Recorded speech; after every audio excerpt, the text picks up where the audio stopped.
Anyway, here with reaction, outnumbered co-host Kayleigh McEnany, Fox News contributor Ari Fleischer. All right, let me start with the cocaine issue. You were both in the White House. There's certain areas of the White House, and I saw you both in the White House. I had the honor, you know, occasionally an administration will make a big mistake, and they'll allow me in the building once or twice. But I was there under President Bush and President Trump. And correct me if I'm wrong, Kayleigh, but there are a lot of areas in that White House. I did not have free reign as a guest in that house to just walk anywhere I pleased without being watched by a lot of people. There were certain rooms I was not able to walk into without people with proper credentials escorting me in that room. So how did that happen? And wouldn't they be able to quickly determine who brought that cocaine in that White House? So that is definitely the case. You could narrow down based on the area. So oftentimes in the Trump administration, we would sit members of the press who are meeting with the president in the press room. So if it's found in the press room, you'd think, OK, maybe the press who has access to this room. It wasn't found there. You can rule out the press. But then you have a series of deductive reasoning. At first, we're told it was in the library under the residence.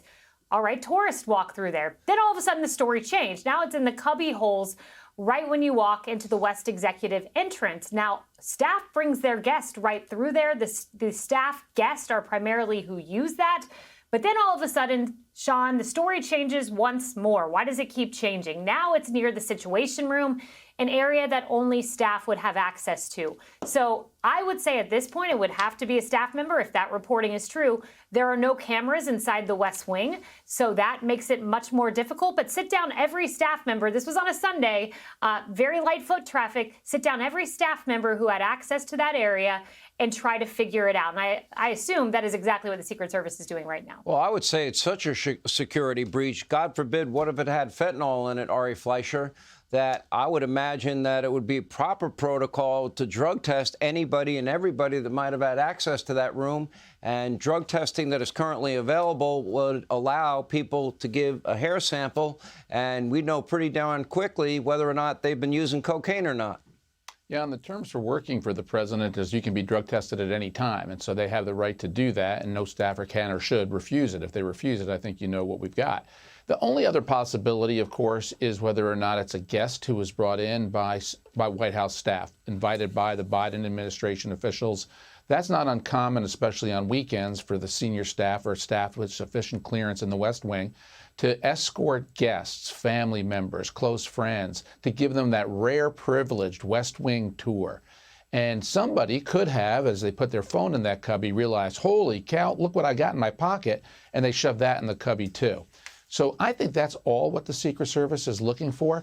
But I do want to tell your audience something Kayleigh just said, reiterate it. There are no cameras. I can't tell you how many times I've heard people saying on TV, there's cameras everywhere. This should be easy.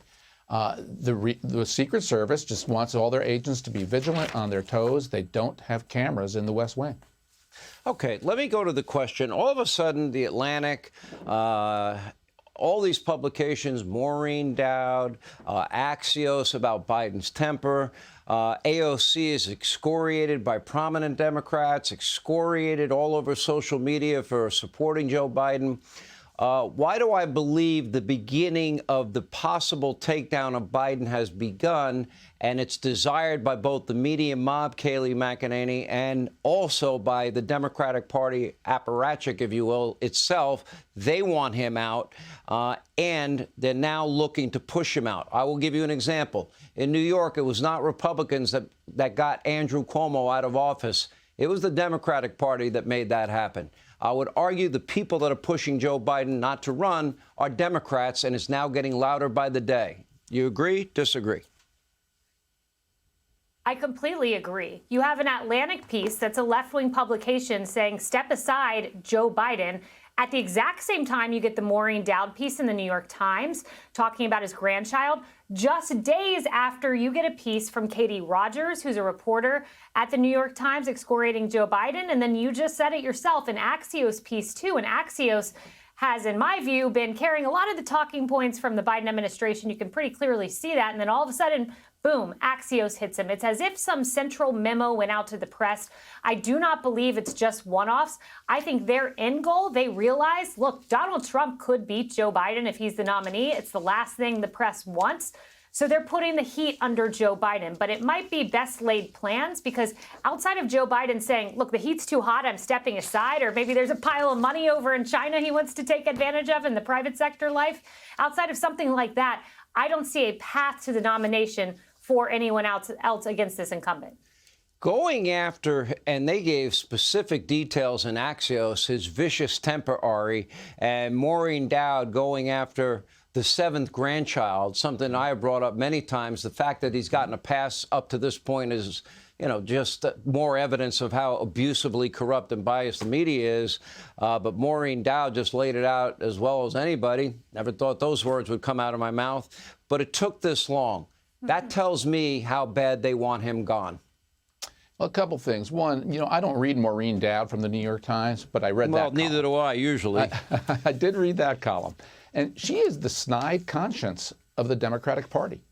And that was a moral gut punch to Joe Biden and to the Democrats, that the man has done something immoral. And that really hurts when it comes from your own base. I think you said they all got the memo at the same time. I think the memo that they're all seeing and seeing on a regular basis is he's running dead even with Donald Trump or barely ahead. And that scares the hell out of the Democrats. Their calculation is they've got to avoid Trump at all costs, and they think a new generation, a different Democrat, would run stronger against Donald Trump. So they're scared that Joe Biden can't put Donald Trump away. Donald Trump under indictment, and they can't even put him away. Biden can't. So I think that is the realization that's shaking these Democrats that are now putting this pressure on Joe Biden. And I would not be surprised if Biden pulls LBJ 68 and does decide at some point later this fall, early in the winter, that he is not going to run for re-election. I would not be surprised either. Exit question for both of you. Ari, because you went there first, I'll ask you. Will Joe Biden be the nominee for the Democrats in November of 2024? Yeah, I really think it's a 50-50 proposition. And I think it's going to be largely determined by his health and by the polls. And if his health in the polls is bad, it won't be Biden. And if any health issues emerge for Joe Biden of any serious nature, it won't be Joe Biden. What do you think, Kayleigh? I think he's the nominee without a doubt. I think it's the best wishes of the press that he steps aside. This man you're looking at right there, he's stubborn. He's a stubborn old man. Just go read his quotes to 23-year-old staffers that include many F-bombs and expletives. He's not going anywhere, but you could try your best.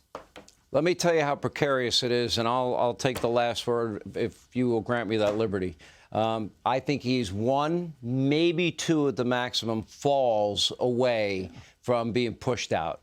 He is one or two massive gaffes away. I mean, really bad gaffes, not the garden variety daily gaffe, away from a real movement to push him out of the way.